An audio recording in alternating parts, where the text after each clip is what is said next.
بسم اللہ الرحمن الرحیم. جب 60 آدمی دعوی نبوت کا کریں گے تو پھر قیامت آئے گی. قیامت سے مراد امام زمانہ کا ظہور، جس سے قیامت صغریٰ کہا گیا ہے، جس میں مولا دشمنوں سے حساب کتاب لیں گے. حاشر اکٹھا کرنے والا معاشر بھی کہا جاتا ہے.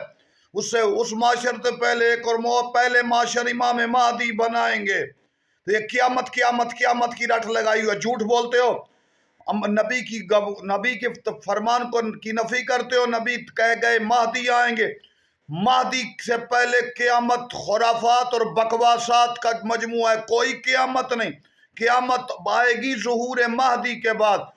مہدی علیہ السلام کے ظہور سے پہلے جھوٹ ہے، قیامت نہیں. جو قیامت کہا گیا وہ قیامت صغریٰ، جس کو مہدی برپا کر کے دشمنوں کو ذلیل کریں گے. 60 دعوی نبوت والے کیا سارے جھوٹے مر جائیں گے.